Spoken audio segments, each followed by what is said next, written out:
तो बिहार में नीतीश कुमार ने 10वीं बार मुख्यमंत्री पद की शपथ लेकर इतिहास रच दिया। लेकिन खास बात यह है कि जन स्वराज के संस्थापक प्रशांत किशोर ने जिन चेहरों के खिलाफ भ्रष्टाचार को लेकर मोर्चा खोला था, वो सबके सब मंत्री बन गई है। बीजेपी प्रदेश अध्यक्ष दिलीप जायसवाल, डिप्टी सीएम सम्राट चौधरी, पूर्व स्वास्थ्य मंत्री मंगल पांडेय और पूर्व मंत्री अशोक चौधरी को फिर से नीतीश मंत्रिमंडल में शामिल किया गया है।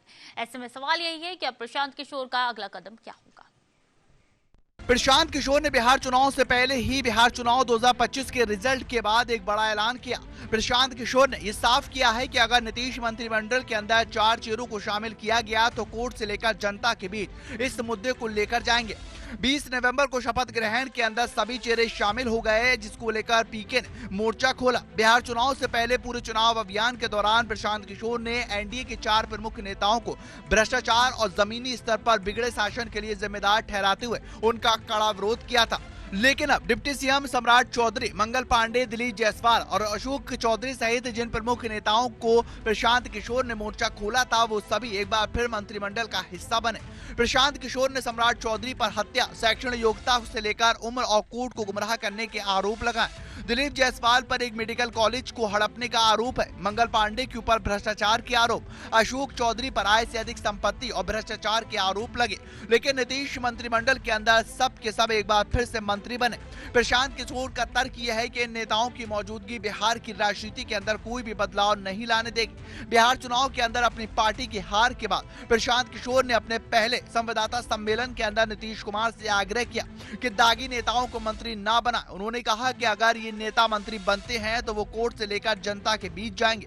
उन्होंने कहा कि जन स्वराज का मकसद सिर्फ चुनाव जीतना नहीं, बल्कि राजनीति में इन जैसे चेहरों को हटाना था, जिनका जीतना बिहार के अंदर भविष्य को लेकर ठीक संकेत नहीं देता।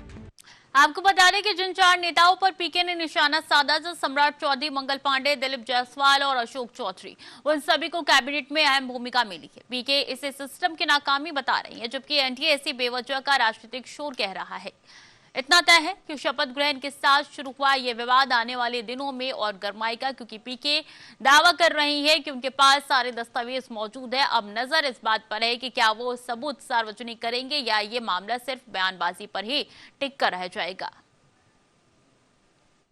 प्रशांत किशोर अब जन स्वराज के माध्यम से इन मंत्रियों के विभागों और कार्यों को लेकर कड़ी नजर रखें। भ्रष्टाचार और कुशासन को लेकर नए मामलों को लगातार जनता के सामने लाकर सरकार के ऊपर दबाव बनाएंगे। प्रशांत किशोर ने पहले भी ये कहा कि वे साल 2025 के अंदर हार से निराशा नहीं है।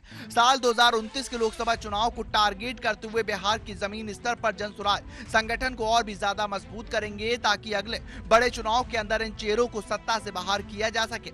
ऐसे में प्रशांत किशोर का अभियान भले फिलहाल सत्ता के परिवर्तन के अंदर सफल न रहा हो, लेकिन बिहार की राजनीति में उन्होंने जो बहस को शुरू किया है, उसको लेकर चर्चा आगे भी जारी है। प्रशांत किशोर इन नेताओं की डिग्री, संपत्ति, कथित अनियमितताओं पर सवाल उठाते हैं, लेकिन इन आरोपों का जरा भी असर नहीं पड़ा।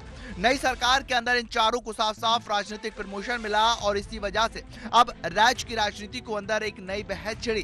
क्या पीके के आरोपों को लेकर कोई सुनवाई होगी या फिर सत्ता का गणित हर विवाद को ढक देगा। इन 4 नेताओं के खिलाफ प्रशांत किशोर ने मोर्चा खोला थी, वहीं चारों आज नीतीश कैबिनेट में मंत्री बन गए हैं। पीके ने सम्राट चौधरी, मंगल पांडे, दिलीप जायसवाल और अशोक चौधरी पर गंभीर आरोप लगाए थे। किसी पर संपत्ति को लेकर सवाल किए, किसी पर डिग्री को लेकर, तो किसी पर पैसे लेकर कोर्स कराने का आरोप लगाया है। लेकिन इन आरोपों पर उनकी राजनीतिक तरक्की पर जरा भी असर नहीं पड़ा। नई कैबिनेट में नए 4 नेताओं को न सिर्फ जगह मिली, बल्कि बड़े विभाग सौंपे गए हैं। पीके लगातार दावा कर रहे हैं कि उनके पास दस्तावेज है, लेकिन एनडीए नेताओं ने इसे राजनीतिक ड्रामा करार दिया है। अब सवाल यही है कि एक तरफ पीके के आरोप है, दूसरी तरफ बड़े नेताओं का मंत्री बनना।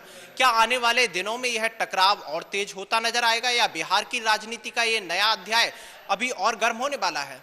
कैमरा पर्सन उज्जवल के साथ मैं आशुतोष शर्मा, टीवी 100 नोएडा।